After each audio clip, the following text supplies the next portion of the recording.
Star Trek Beyond is directed by Justin Lin, not J.J. Abrams, and stars everyone from the last two movies as well as series newcomers Idris Elba and Sofia Boutella.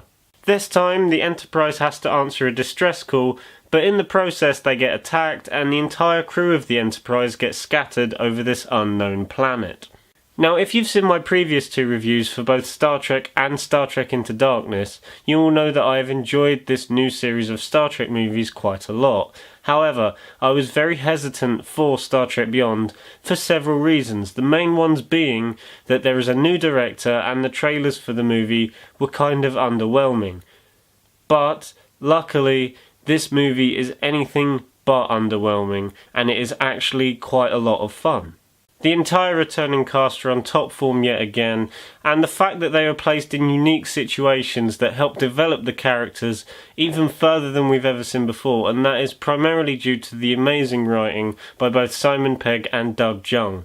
The scattering of the crew over this unknown planet also leads to some very unlikely pairings that really work for the movie. For example, Kirk is paired with Chekhov, and probably the best one in the film, Bones happens to be paired with Spock, and it leads for some of the funniest moments in the entire film.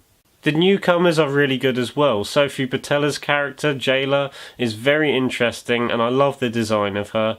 Also, Idris Elba as Karl is a very menacing villain. To start with, he does feel like a very by-the-numbers villain, but there is a scene towards the end that completely makes the motivations of this character very clear, and you completely understand why he is attacking these people, and it just makes the character a lot better and a lot more interesting.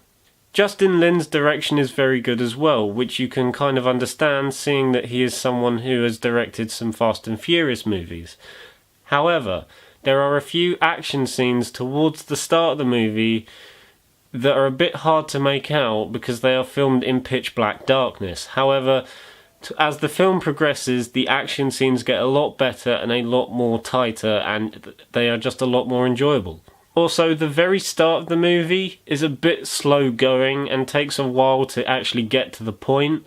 However, as soon as something happens, I'm not going to spoil what it is, but as soon as the thing happens, the movie gets kicked into a very steady pace that maintains for the rest of the movie, and you can kind of get on board with it, and the rest of the movie is very enjoyable and very well paced. Also, the only other thing I want to mention is that J.J. Abrams, when he directed the last two, supplied such an energy behind the camera that it made every scene count and every moment just as important, which unfortunately you don't kind of get that in this movie because there are a lot of slow moving moments through this movie, and it just doesn't kind of feel as energetic as the last two films.